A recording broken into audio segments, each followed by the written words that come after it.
जय हिंद दोस्तों, मैं नवीन शर्मा आप सभी का स्वागत करता हूं। आशा करता हूं आप सब एकदम अच्छे होंगे, एकदम बेहतरीन होंगे। एक बार सारे प्यारे दोस्त बताएंगे आप सब कैसे हैं। उम्मीद करूंगा बहुत अच्छे होंगे, बहुत शानदार होंगे। पुनीता, निशु त्रिपाठी, ऋतिक, प्रशांत कुमार, प्रशांत सिंह, अंकिता पांडे, अंजलि तोमर, श्वेता सिंह, मोइनुद्दीन, इशिता दुबे, आकाश कन्हैया, रिया चाहर, प्रियंका, श्रुति गुप्ता, अमृता पटेल, सभी प्यारे बच्चों को स्वागत है। और दोस्त, हम लोग पढ़ रहे थे आपका अवार्ड्स को, और फ्राइडे आप लोगों की क्लास नहीं हो पाई, या आपका अगर हम बात करें मंडे भी क्लास नहीं हो पाई, तो उसके लिए रियली सॉरी। 2 दिन प्यारे बच्चे छुट्टी होने का मतलब एक था कि एक दिन फ्राइडे मम्मी को लेके जाना था, ठीक है, हॉस्पिटल। और कल मैं मंडे जब क्लास लेने आ रहा था तो हमारे जो जीजाजी हैं बड़े, उनका एक्सीडेंट हो गया था, तो मुझे वहाँ पहुँचना पड़ा, ठीक है। तो उन सब के लिए रियली सॉरी कि क्लास नहीं हो पाई। बाकी अभी हम अपने टाइम से सारी चीज़ें चल रहे हैं, कोई ऐसा लेट नहीं है हम कि कुछ सिलेबस हमारा छूट रहा हो। मैं एकदम ठीक हूँ। पवन कुमार जी, आप कैसे हैं? मोहब्बत क्या है, चलो 2 लफ्जों में बताते हैं। तेरा मजबूर कर देना और मेरा मजबूर हो जाना, ठीक है।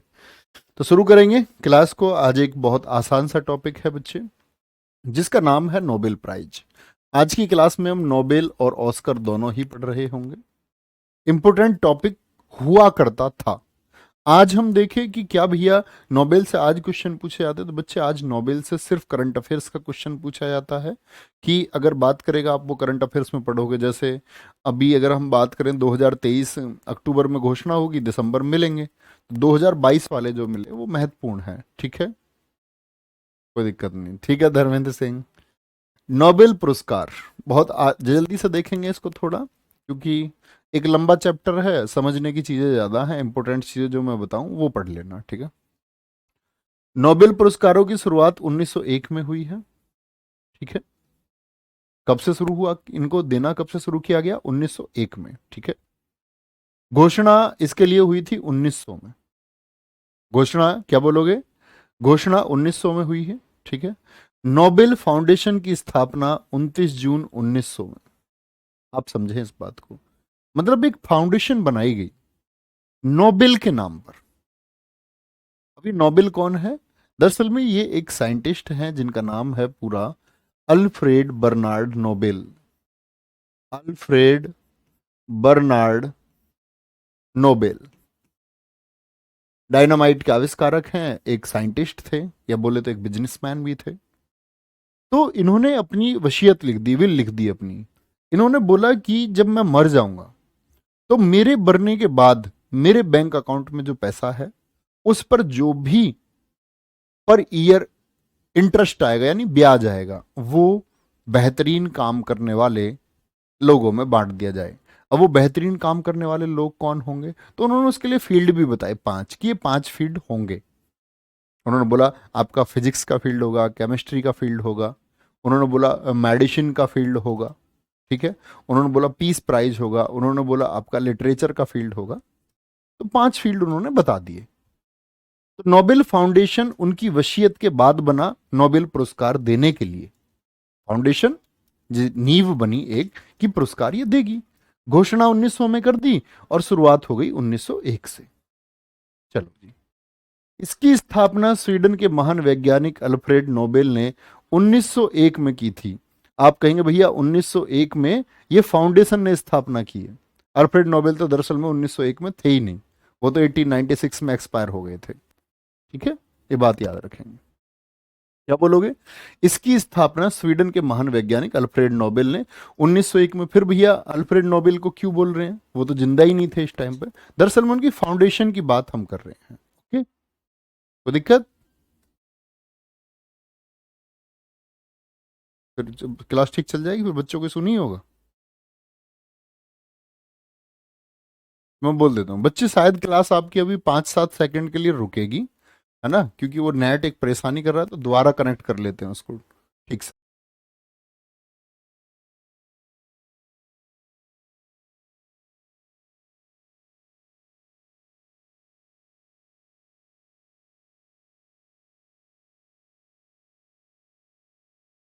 अभी ठीक है? अब एक बार बताएंगे सारे दोस्त कि अभी क्लास को ठीक किया गया है, कि अब क्लास की आप लोगों तक ठीक पहुंच रही है। एक बार बोलेंगे क्लास की आप लोगों तक ठीक पहुंच रही है? पहुंच रही होगी। अल्फ्रेड नोबेल ने 1867 में डायनामाइट की खोज की थी। ये बातें बच्चे बिल्कुल जरूरी नहीं है, ना कभी परीक्षाओं में पूछी जाएंगी, तो इसको सिर्फ एक स्टोरी की तरह दिमाग में याद रखें, ठीक है। अल्फ्रेड बर्नार्ड नोबेल का जन्म कब हुआ? 1833, कभी नहीं पूछा जाएगा। मृत्यु 1896 में, ये बात मैं बता रहा हूं। तो ये जो घोषणा हुई है नोबेल फाउंडेशन की घोषणा है 1901 में, ठीक है। जस्ट कॉमन सी बात है, सारे बच्चे कह रहे हैं एकदम ठीक। अब ठीक है भाई भानु। सरब जिया जी ठीक है। नहीं प्यारे दोस्त, उनके फ्रैक्चर आ गए हैं पैर में, जो फुट होता है उसमें, वहाँ जॉइंट में वो दोनों तरफ से डैमेज हो गया है, शोल्डर में उनके में फ्रैक्चर आ गया है, ठीक है। हो जाएंगे ठीक। वैसे 1 महीने का रेस्ट बताया डॉक्टर ने, 1 महीना रेस्ट पर रहना होगा उन्हें। चलो, स्वीडन के लोगों को 1896 में जब वो एक्सपायर हो गए, तो उनकी वसीयत के बारे में, मृत्यु के बाद ही पुरस्कारों के बारे में पता चला कि उनकी वसीयत में लिखा हुआ था कि उनके धन से मिलने वाले वार्षिक ब्याज, यानी कि हर साल जो ब्याज आता है, ठीक है, जैसे आपके खाते में आता होगा, मतलब आने लगेगा या आता भी हो शायद किसी बच्चे के में, नोबेल प्राइज प्रदान किए जाएंगे। यह शुरुआत में 5 क्षेत्रों में दिए जाते थे, जो बोला उन्होंने अपनी वसीयत में। 5 क्षेत्र कौन कौन से थे ऐसे याद कर लेना। फिजिक्स, केमिस्ट्री, ये बायोलॉजी है, मेडिसिन उसी में आता है।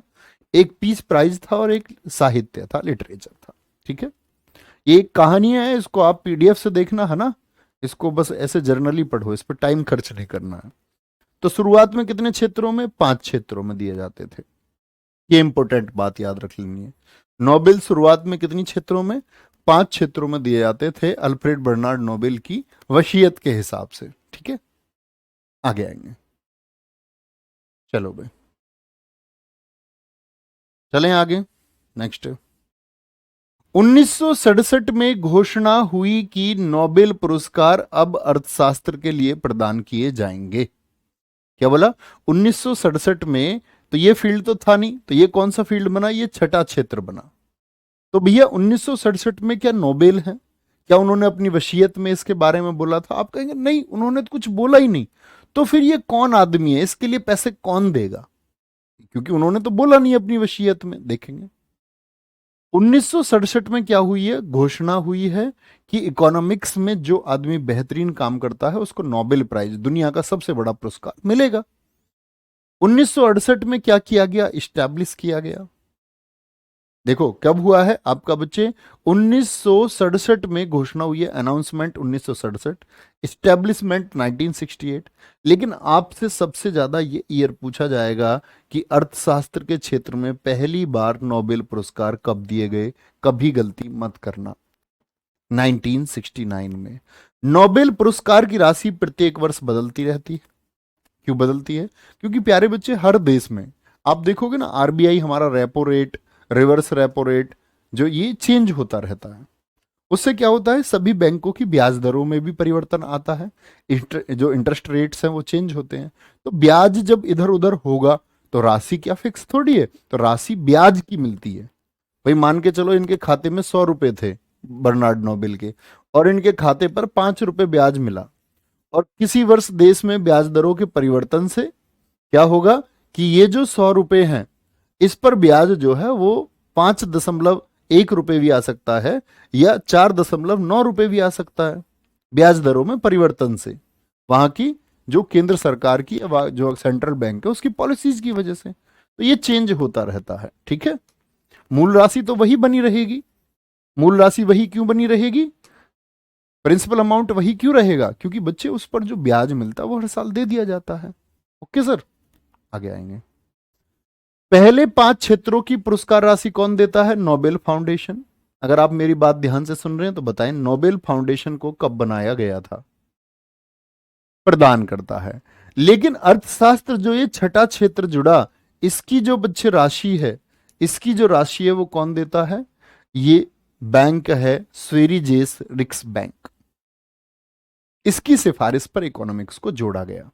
तो बाकी सब नोबेल फाउंडेशन, और जो छठा इकोनॉमिक्स के लिए जोड़ा गया उसके लिए कौन देगा? आपका स्वेरिजेस रिक्स बैंक ये प्रदान करता है, ठीक है। प्रत्येक वर्ष अक्टूबर में नोबेल पुरस्कारों की घोषणा होती है, ये इंपॉर्टेंट बात है। नोबेल पुरस्कारों के लिए अनाउंसमेंट कब होता है? ठीक है। और घोषणा कहां पर होती है? ओस्लो में होती है। ओस्लो जो कि नार्वे की बच्चे कैपिटल है, नार्वे की राजधानी है। तो ओस्लो में क्या होता है, ओस्लो में ये अनाउंसमेंट होता है। ठीक है, कोई दिक्कत, कोई परेशानी? कहां पर होगा? अक्टूबर में नोबेल पुरस्कारों की घोषणा होती है, ओस्लो जो कि नार्वे की राजधानी है। ठीक है जी। ये पुरस्कार प्रत्येक वर्ष 10 दिसंबर को स्टॉकहोम में दिए जाते हैं। मोस्ट इंपोर्टेंट बात है, किस तारीख को? 10 दिसंबर को स्टॉकहोम जो कि स्वीडन की राजधानी है वहां पर दिए जाते हैं। अब आएंगे इंपोर्टेंट फैक्ट पर। चलो भाई, सर इस फाउंडेशन में पैसे कहां से आते हैं? सौरभ चौधरी जी, आपका शायद क्लास में फोकस नहीं है।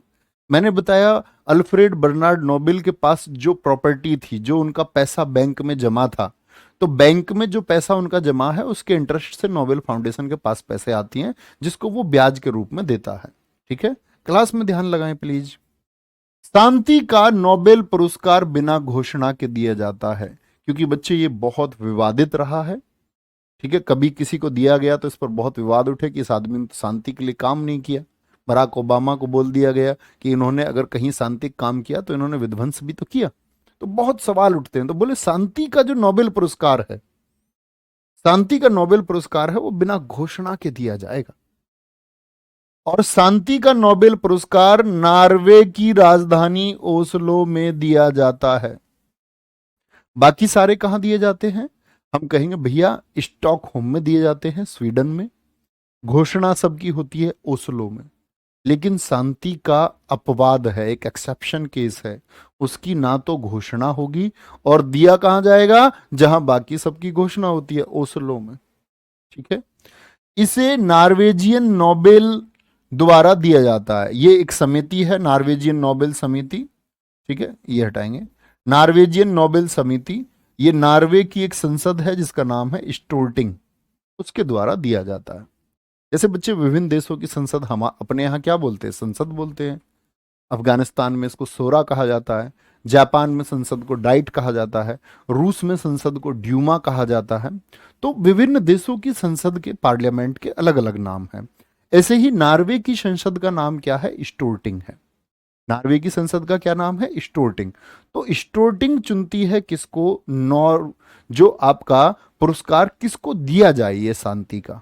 शांति का नोबेल कौन बोलेगी? नॉर्वेजियन कमेटी बोलेगी। ठीक है, वेरी गुड। पल्लवी गंगवार कह रही है sir today I am very happy. Why you are happy, ये भी तो बताओ, आधी बात बताते हो हैं। ठीक है,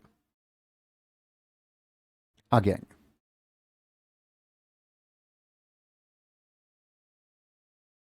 बोलेंगे जी, कोई दिक्कत? आगे आएंगे। बाकी ये मैंने आपको बता दिया, बाकी अन्य सभी पुरस्कार स्वीडन की राजधानी स्टॉकहोम में। ओस्लो में कौन सा दिया जाएगा बच्चे?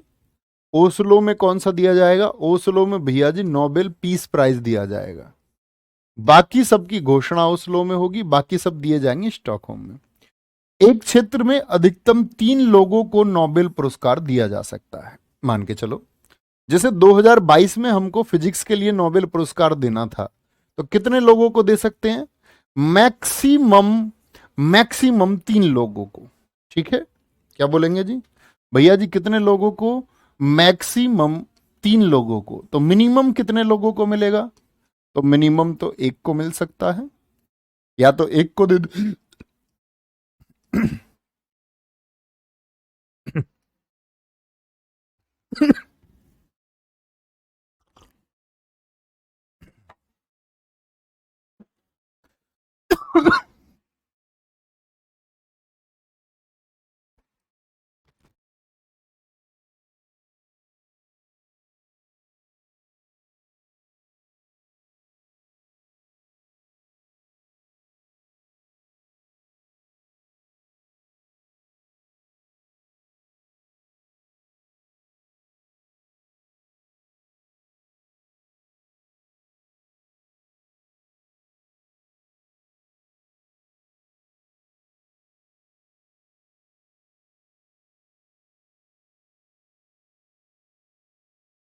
वापस आएंगे।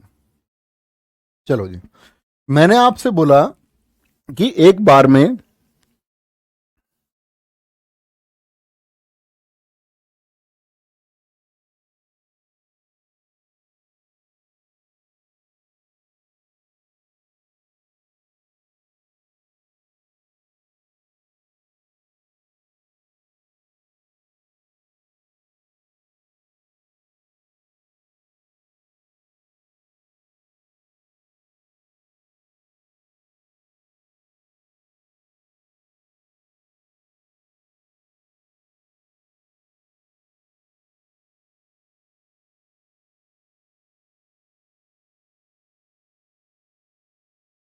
हेलो हेलो हेलो प्यारे बच्चे, एक बार बताएंगे क्या मेरी आवाज अभी आप लोगों तक पहुंच रही है?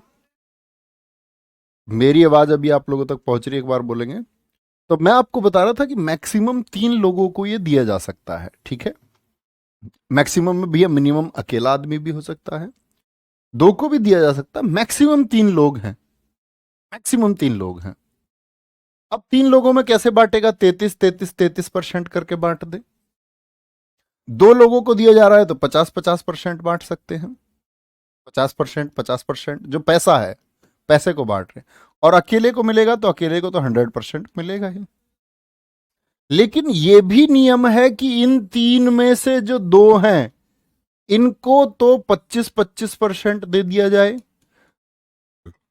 और जो एक का काम अगर ज्यादा है उसी फील्ड में तो 50% इसको भी दिया जा सकता है। समझे भाई साहब बात को, मैं क्या बोल रहा हूं? बात समझ में आई? क्या मैंने बोला? ये कौन तय करता है? ये नोबेल कमेटी जो फाउंडेशन है वो तय करता है, ठीक है। वापस आते हैं। 1974 में यह नियम आया कि मरणोपरांत नोबेल पुरस्कार नहीं दिया जाएगा। यानी कि मरणोपरांत का मतलब पोस्ट्यूमसली, मरने के बाद में नहीं मिलेगा, ठीक है। अब तक केवल 2 मृत व्यक्तियों को यह पुरस्कार दिया गया है। कितने लोग हैं जिनको मतलब कि मरने के बाद में नोबेल मिला है? वो 2 लोग हैं। एक तो एरी डॉग से याद करते हैं, एरी डॉग मर गया। एरी एक्सल 1931 और डैग हैमरसोल्ड 1961। ये बहुत इंपॉर्टेंट है। जब मैं आपको ऑर्गेनाइजेशन बताऊंगा तब मैं आपको बताऊंगा डैग हैमरशोल्ड आपका यूनाइटेड नेशन के बच्चे ये आपका महासचिव रहे हैं। बहुत बड़ा नाम है, दुनिया में शांति के लिए कार्य करने वाले व्यक्तियों में से जाने जाते हैं। तो इनकी मृत्यु हो गई थी, ठीक है। इनकी मृत्यु हो गई थी। क्लास एकदम ठीक दिख रही है? आगे आएंगे। सबसे अधिक बार नोबेल पुरस्कार किसको मिला है?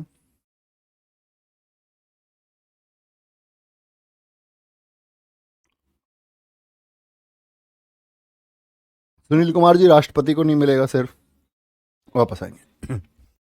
सबसे अधिक बार नोबेल पुरस्कार रेड क्रॉस को मिला है। कितनी बार मिला है? 3 बार मिला है। 1917, 1944, 1963। 1917 में बच्चे जब इसको नोबेल पुरस्कार मिला रेड क्रॉस को, तो ये दरअसल में फर्स्ट वर्ल्ड वॉर का टाइम था।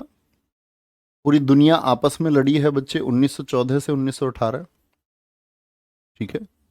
सेकेंड वर्ल्ड वॉर का टाइम था 1939 से 1945। तो पूरी दुनिया जब आपस में लड़ गई, अगर आपने first world war second world war के बारे में नहीं जानते हो और जानने की इच्छा रखते हो तो यूट्यूब पे मेरी वीडियो है, आप सर्च कर सकते हैं world war 1 by Naveen sir, ठीक है। या लिख दे सेकंड वर्ल्ड वॉर बाई नवीन तो वो मिल जाएगा। तो पूरी दुनिया मित्र राष्ट्र और ध्रुवी राष्ट्रों में बट करके लड़ी।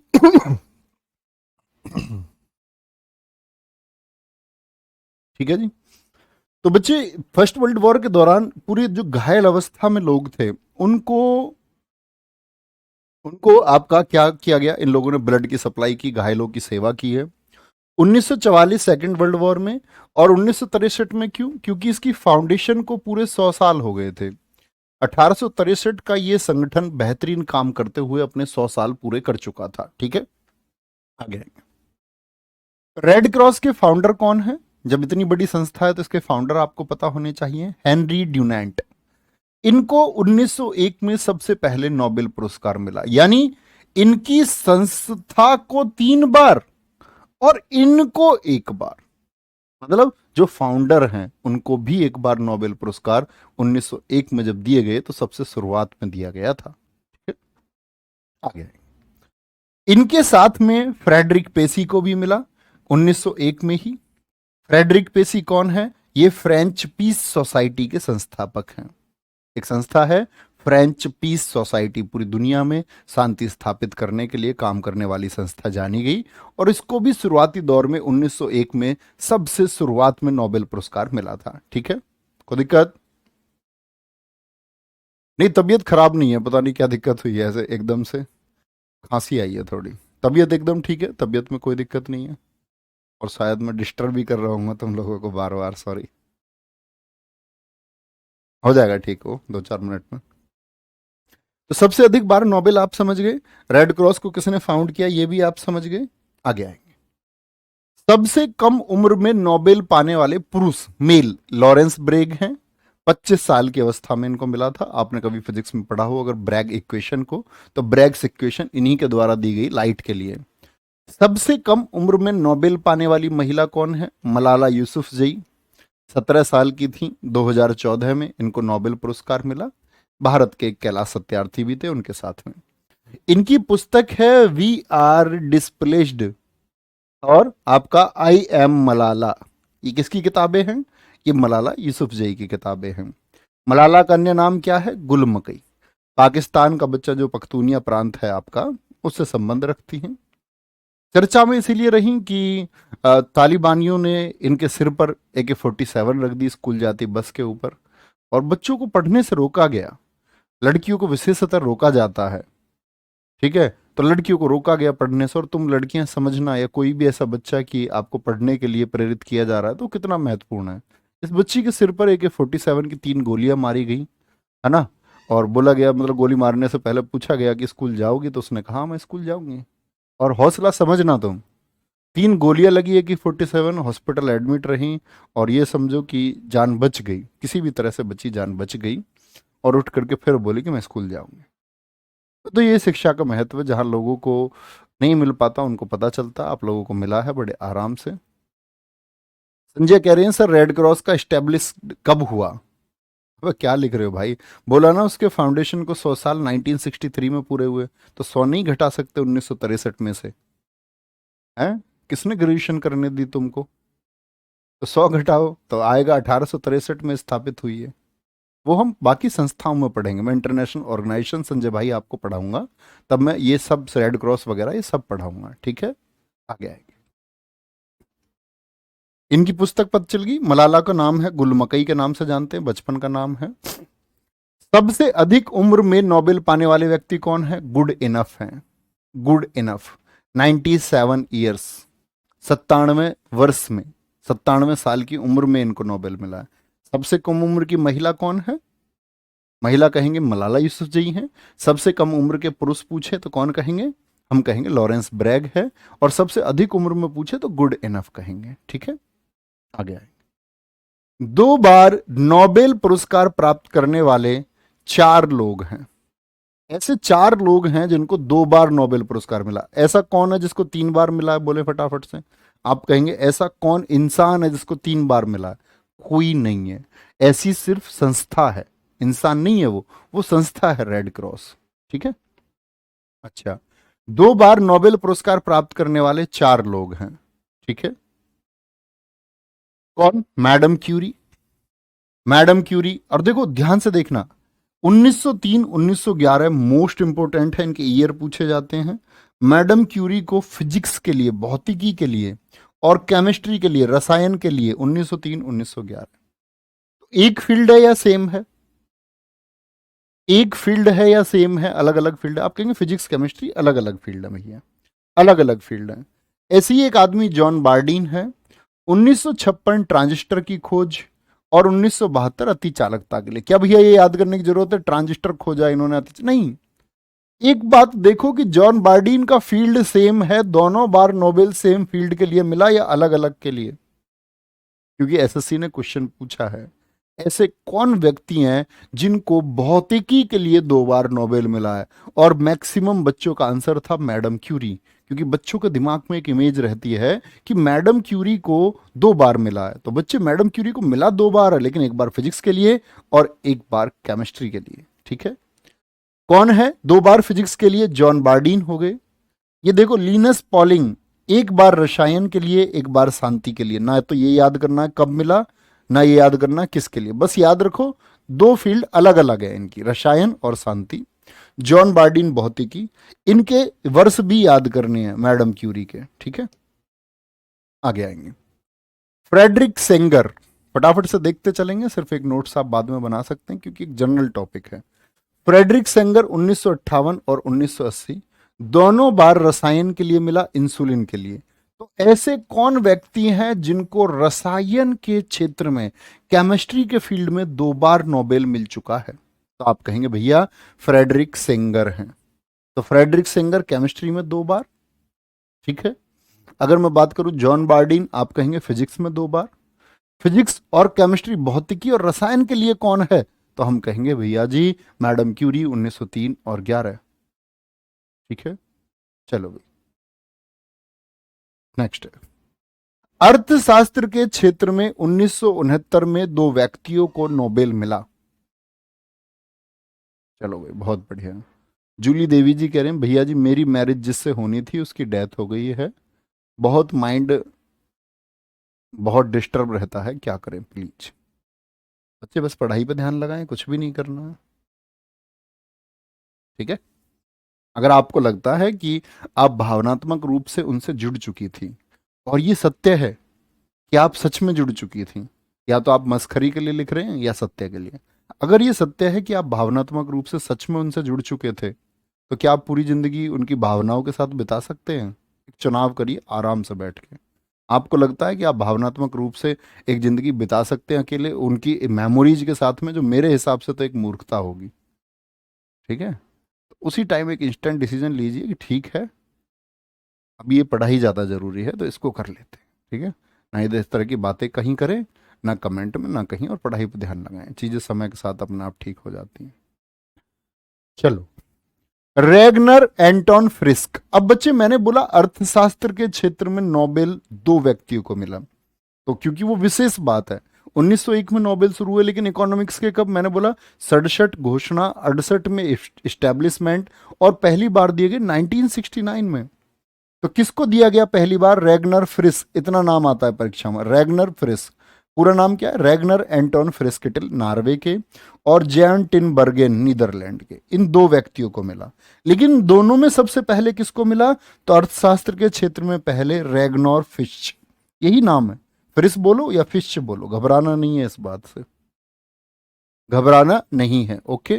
कोई दिक्कत? Sir I am a beginner, can I clear CGL exam in 2 months? No,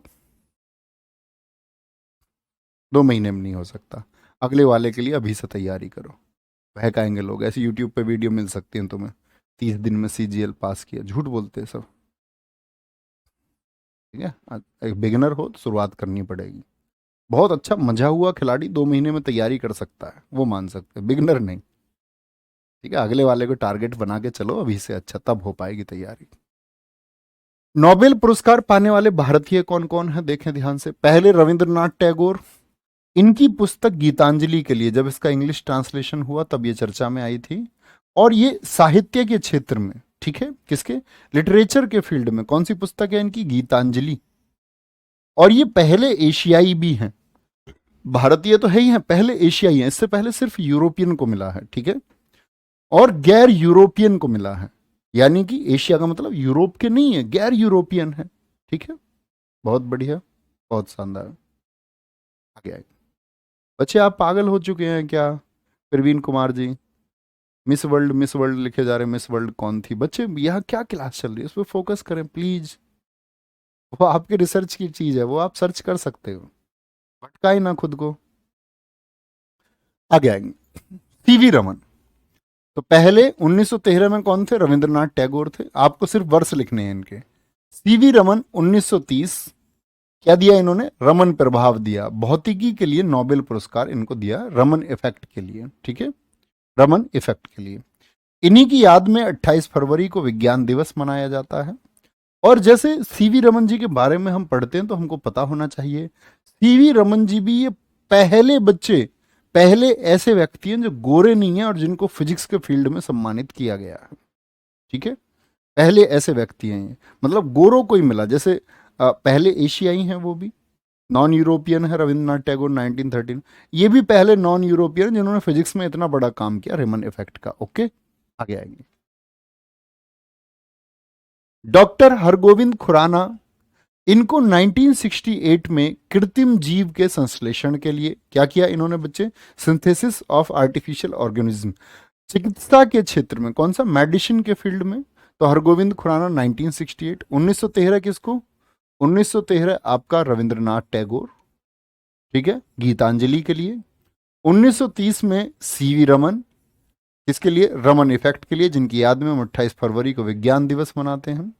mother Teresa, मैंने आपसे कहा था कि मैं आपसे क्वेश्चन पूछूंगा, तो आप मुझे बताएं दोस्त, मदर टेरेसा को भारत रत्न किस वर्ष मिला? फटाफट से आंसर आना चाहिए। गोरे का मतलब ब्रिटेन से, यूरोपियन से है। ठीक है, मदर टेरेसा। इनको 1979 में सामाजिक कार्य में शांति का नोबेल मिला। अल्बानिया की निवासी थी। इन्होंने 1948 में भारत की नागरिकता प्राप्त की थी। ठीक है, 1948 में ये मदर टेरेसा है। ठीक है, आगे आएंगे, बात समझ गए? ओके। सुब्रमण्यम चंद्रशेखर 1983, क्या मैंने बोला अब तक? 1913 रविंद्रनाथ टैगोर, 1930 आपका सीवी रमन, 1968 हरगोविंद खुराना, 1979 में मदर टेरेसा, और फिर 1983 में भौतिकी के क्षेत्र में। देखो, इनको साहित्य के क्षेत्र में मिला, इनको भौतिकी के क्षेत्र में मिला, इनको बच्चे रसायन, वो सॉरी, इनको मिला आपका चिकित्सा के क्षेत्र में, और मदर टेरेसा को मिला आपका 1979 में किस फील्ड में? शांति के क्षेत्र में। तो कभी क्वेश्चन पूछ ले, भौतिकी के क्षेत्र में नोबेल पाने वाले दूसरे व्यक्ति कौन हैं? दूसरे व्यक्ति कौन है? दूसरे व्यक्ति कौन है? एस चंद्रशेखर हैं, जिन्होंने चंद्रशेखर सीमा दी थी। आप लोग ज्योग्राफी में पढ़ते होंगे, जब आप लोग यूनिवर्स के बारे में पढ़ते होंगे, कि वे तारे जिनका द्रव्यमान सूर्य के द्रव्यमान का 1.44 गुना होता है, मतलब मल्टीपाई बाई 1.44। तो जो तारे सूर्य के द्रव्यमान का 1.44 गुना, यानी कि सूर्य से लगभग 1.5 गुने होते हैं, वो व्हाइट ड्वार्फ स्टार बन जाते हैं, वो श्वेत वामन तारे बन जाते हैं। ये चंद्रशेखर सीमा कहती है ज्योग्राफी में। ठीक है। अमर्त्य सेन, इन्हें 1998 में कल्याणकारी अर्थशास्त्र के लिए नोबेल पुरस्कार मिला। इंपॉर्टेंट है, बड़ा पूछा जाता है, क्योंकि भारत का इकोनॉमिक्स का पहला है। वी एस नायपाल 2001 में साहित्य का नोबेल मिला। ठीक है, 2001 में।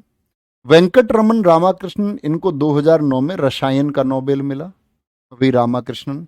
कैलाश सत्यार्थी, ये आपका 2014 है, और मैंने आज ही आपको बताया 2014 में ही किसको मिला था? आपका मलाला यूसुफजई को। तो मलाला यूसुफजई के साथ ही इनको मिला था। ये चलाते हैं हमारे देश में, बच्चों के लिए एक संस्था चलाते हैं, जिसका नाम है बचपन बचाओ आंदोलन। बचपन बचाओ आंदोलन। बचपन बचाओ आंदोलन। ठीक है। अभिजीत बनर्जी, इन्हें 2019 में अर्थशास्त्र के लिए नोबेल मिला। ओके, कोई दिक्कत? बहुत बढ़िया, बहुत सारे बच्चों का आंसर आया। वंदना सविता, मानसी गोयल, कपिल, परीक्षा मिश्रा, वेरी गुड, बहुत बढ़िया। बहुत सारे बच्चों का आंसर आया है। 1980 में मिला जी भारत रत्न, एकदम ठीक उत्तर है आपका। ठीक है, आगे। अब आते हैं बच्चे, हम आज का एक टॉपिक है ऑस्कर पुरस्कार, इसको समझेंगे ध्यान से। ऑस्कर फिल्म जगत का सबसे बड़ा पुरस्कार है। अभी हाल ही में आपने देखा होगा, बड़ी चर्चा में रहा था द एलिफेंट विस्पर्स मूवी, और नाटू नाटू गाने को क्या मिला था? भारत रत्न मिला था। तो सॉरी, भारत रत्न बोल रहा हूँ, ऑस्कर मिला था नाटू नाटू और एलिफेंट विस्पर्स को, तो बड़े चर्चित रहे। तो वही है। ऑस्कर पुरस्कारों की शुरुआत कब हुई? 1929 में। यह फिल्म जगत का सबसे बड़ा पुरस्कार है। यह पुरस्कार हॉलीवुड के, हॉलीवुड का मतलब है अमेरिका में है हॉलीवुड, जैसे हमारे यहाँ बॉलीवुड कहाँ पर है? मुंबई में स्थित है, तो हॉलीवुड ऐसे ही आपका। यह पुरस्कार हॉलीवुड के कोडिक थिएटर में प्रदान किया जाता है। थिएटर का मतलब स्थान, जहां पर ये नाटक वाटक पहले शुरू हुए। फरवरी माह में दिया जाता है। कौन से महीने में? फरवरी में। फरवरी माह में दिया जाता है। यह पुरस्कार अम्पास, एक संस्था है अम्पास के द्वारा दिया जाता है। अम्पास क्या है? Academy of motion picture art and sciences. आपको इसका फुल फॉर्म याद करने की कोई जरूरत नहीं है। किसके द्वारा? मैंने बोला, ये बच्चे 1929 में ऑस्कर पुरस्कार, ये ट्रॉफी दी जाती है, और ये भी एक उससे बच्चे शपथ ली जाती है, ओथ ली जाती है कि कभी भी वो इसको बेचेगा नहीं। अगर वो इसको बेचना चाहता है तो $1 में वापस आपका जो ऑस्कर के लिए फाउंडेशन है अम्पास को ही इसे वापस करेगा। ठीक है, समझे बात को? तो ऑस्कर पुरस्कारों की शुरुआत 1929। अच्छा सोनू यादव जी, वेरी गुड, बहुत बढ़िया, वेरी गुड। श्रुति गुप्ता जी एकदम ठीक लग रही हैं। Yes sir, Naatu Naatu best original song. तो बात समझे कब? फरवरी में अम्पास द्वारा हॉलीवुड के क्योडक थिएटर में आ जाएंगे। ऑस्कर का अन्य नाम क्या है? कई बार पूछा है एसएससी ने। अकेडमी अवार्ड ऑफ मेरिट के नाम से किसको जाना जाता है? तो ऑस्कर को जाना जाता है। सबसे ज्यादा बार ऑस्कर पाने वाले व्यक्ति कौन है? Walt Disney. ये देखो फोटो, पूरी दुनिया को कितना हंसाया इन्होंने। और मुस्कुराने का नाम ही जिंदगी है। ये देखते हैं मिक्की माउस वाले वॉल्ट डिज्नी, आप सबने देखे होंगे मिक्की माउस। तो वॉल्ट डिज्नी, इनको बच्चे 22 तो अकेडमी ऑस्कर मिल चुके हैं और 4 ऑनररी ऑस्कर मिल चुके हैं। 4 मानद, ऑनररी अकेडमी बोलते हैं, ठीक है, एक सम्मान आपका इनकी तरफ से, यानी कुल मिला के तो 26 अवार्ड इनको मिल गए। ठीक है, बहुत बढ़िया। बोलेंगे बहुत सही विकास चौधरी जी, मैं बच्चे वैध नहीं हूं कोई, आप मुझे कोई ऑफिशियल डॉक्टर ना समझे, है ना। इसके लिए आप डॉक्टर से मिले पास में जाके। वो ये भी चीज़ें मैं क्योंकि ये बता चुका हूँ आपको, और आपने पिछली क्लासेस नहीं की हैं, तो अभी आप पढ़ें। और मैं बार बार एक ही चीज़ को बताऊं तो मैं उसमें विश्वास नहीं रखता कि मैं एक ही चीज़ बार बार बताऊं। ठीक है, आगे। कुल 26 ऑस्कर। सबसे ज़्यादा ऑस्कर प्राप्त करने वाली मूवी कौन कौन सी है? बैन हुर, शायद बहुत सारे बच्चों ने देखी हो, पुरानी मूवी है 1959 की। 11 ऑस्कर इसको मिले। टाइटैनिक आप सबने देखी होगी शायद, प्रेम कहानी है आपका, ठीक है, 1997। और टाइटैनिक, दुनिया में कभी तुम ऐसा मत सोचना, बड़े बड़े लोग ऐसे कॉन्फिडेंट हो जाते हैं, ऐसे टाइटैनिक को लेकर के कॉन्फिडेंट थे कि टाइटैनिक दुनिया का सबसे मजबूत जहाज है, लेकिन अपनी पहली यात्रा में खत्म हो गया। ठीक है, तो उतना ज़्यादा बोलते हैं ना कि उतना ज़्यादा कॉन्फिडेंस भी सही नहीं होता। तो टाइटैनिक उसी के ऊपर मूवी बनाई गई है, उसमें एक प्रेम कहानी दिखाई गई है, 11 पुरस्कार। लॉर्ड ऑफ द रिंग्स 2003 में, आपने नहीं देखी है तो देख लेना, अच्छी मूवी है।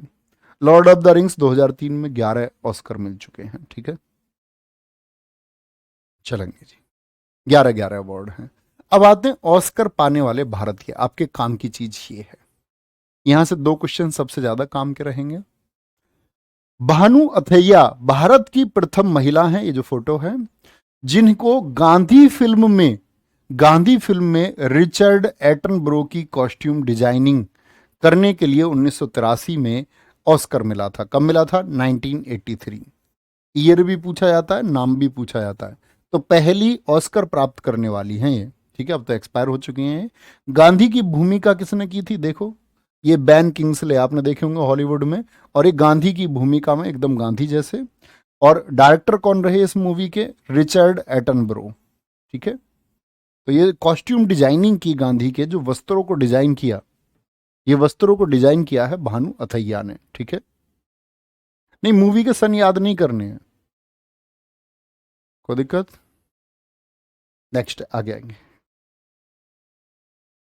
दूसरे सत्यजीत रे, ये इंपॉर्टेंट क्यों है? क्योंकि पूछ ले ऑस्कर पाने वाले पहले पुरुष कौन है।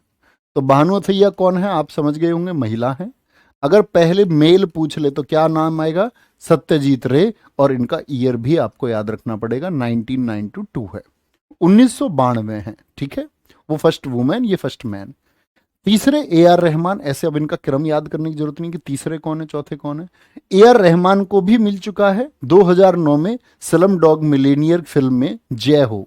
आप सबने सुना हो, नहीं सुना हो तो सुनना। जय हो में म्यूजिक देने के लिए इनको मिला।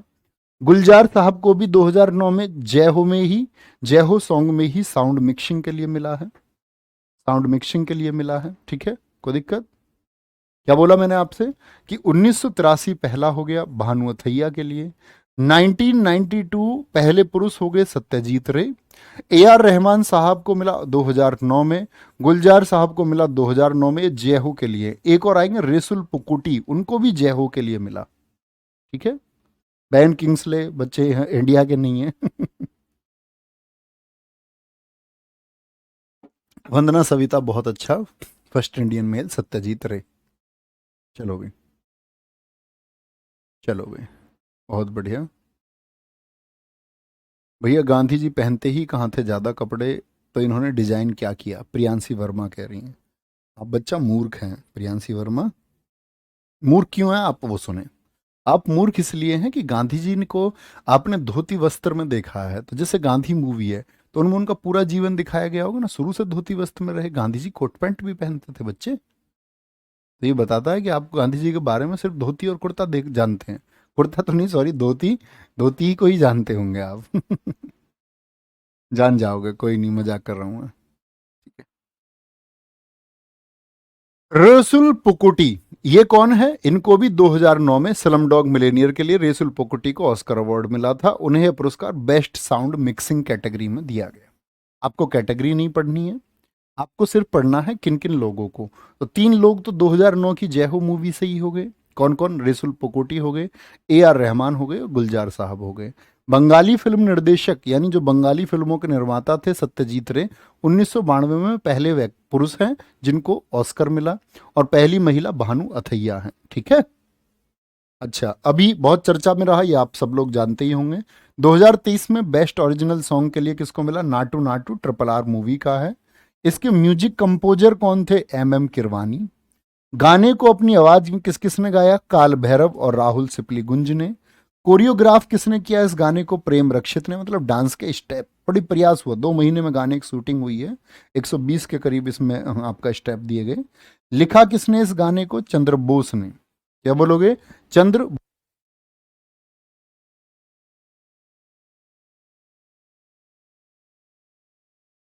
गाने की शूटिंग कहां पर हुई है इसकी? यूक्रेन में हुई है। ठीक है।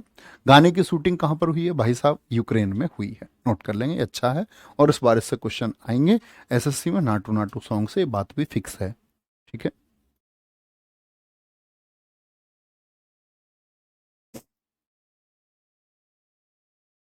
चलो भाई, बहुत बढ़िया। भैया, नाटू नाटू का क्या मतलब? नाटू नाटू का मतलब है नाचो नाचो। ये क्या है? नाचो नाचो, नाचो नाचो नाचो नाचो। ठीक है, नाचो नाचो। आगे। 2023 बेस्ट डॉक्यूमेंट्री शॉर्ट मूवी कौन सी है? 2023 के लिए इंपोर्टेंट है ये भी। क्या बोलोगे? The elephant whispers. किसने बनाई है? बाय कार्तिक गोंजाल्वेज और गुनिता मोंगा। क्या बोलोगे? कार्तिक गोंजाल्वेज और गुनिता मोंगा ने इसको बनाया है। कोई दिक्कत? ये बात याद रख ली। तो यहीं से क्वेश्चन पूछा जाएगा। बाकी अगर जनरल बात करें, यहां से क्या पढ़ना है? ऑस्कर में नामित फिल्में, मूवीज नॉमिनेटेड इन ऑस्कर। क्या बोलोगे?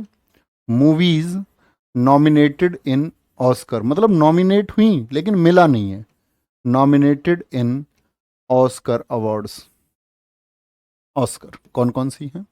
तो सबसे पहली कौन सी है? मदर इंडिया, ये याद रख लेना। सबसे पहली फिल्म जो आपका ऑस्कर के लिए नामित हुई वो मदर इंडिया है। ठीक है। सलाम बॉम्बे, ये याद करने की जरूरत नहीं है। लगान में हो चुकी है पहेली, रंग दे बसंती, 2022 वाली याद रख लेना। राइटिंग विद फायर, इसके डायरेक्टर कौन है? सुस्मित घोष और रिंटू थॉमस हैं। सुस्मित घोष और रिंटू थॉमस। मैं नहीं नाचूंगा नहीं आता, अरे नाचने के लिए नाच आना जरूरी नहीं है, वो एक भाव है जिसको तुम प्रदर्शित करते हो। किसने कह दिया तुमसे कि माइकल जैक्सन ने मून वॉक किया तो ऐसा ही डांस डांस होता है? माइकल जैक्सन के अकॉर्डिंग है ना, उसकी भीड़ को देखते हुए लोगों ने उसको विशेष बना दिया। ठीक है। तो डांस मतलब ये नहीं है कि डांस इतना बेहतरीन, डांस है कि किस व्यक्ति के द्वारा किया गया है। कितने डांस स्टेप ऐसे होंगे जो दुनिया के सामने नहीं आते होंगे? प्रभु देवा ने डांस किया तो बेहतरीन है, गणेश आचार्य ने सिखाया तो बेहतरीन है। ठीक है। आप नाचा करो जैसे नाच सकते हो, तुम सोचो यही डांस है तुम्हारा। दुनिया के बेहतरीन, सबसे बेहतरीन स्टेप्स यही हैं। कभी ना सोचे कि कोई मुझको देख करके, नाचने में नहीं रुकना है। कोई दिक्कत? आगे आएंगे जी। 2023 में जान लिया elephant whispers. 1957 mother India Oscar में नामित है। 2022 writing with fire, director Susmit Ghosh और रिंटू थॉमस हैं। ये ऑस्कर में नॉमिनेशन है। अब बच्चे, हमारे कुछ इंटरनेशनल अवार्ड्स बचे हुए हैं जिनको हम कल खत्म कर लेंगे। कल की क्लास में हमारा अवार्ड्स का ये सेशन खत्म हो जाएगा। ठीक है। और इस बार आपकी क्लास सैटरडे तक रहेगी। हाँ, बिल्कुल ठीक कह रहे हैं स्नेहा गौतम, हाथ पैर फेंको, हाथ पैर फेंको, बस हो गया डांस। बिल्कुल ठीक है सर, आपको बहुत अच्छा डांस आता है, मैंने शॉर्ट वीडियो देख। भैया, मुझे डांस नहीं आता है।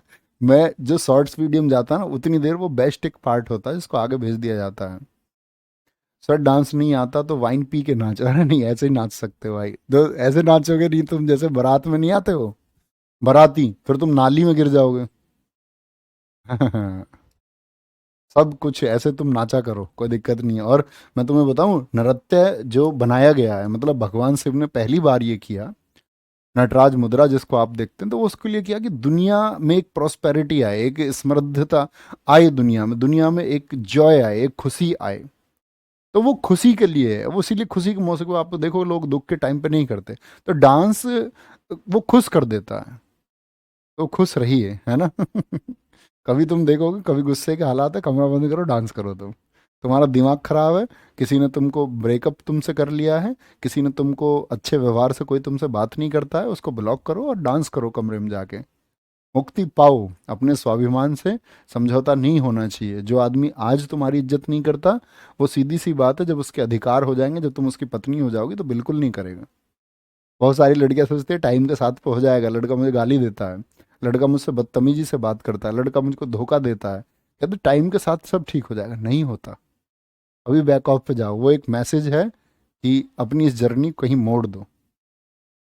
जो तुम्हारा ख्याल रखने वाला होगा ना, वो तुम्हारा ख्याल तुमसे ज़्यादा रखेगा, जितना तुम उसका रखोगे तुमसे ज़्यादा रखेगा।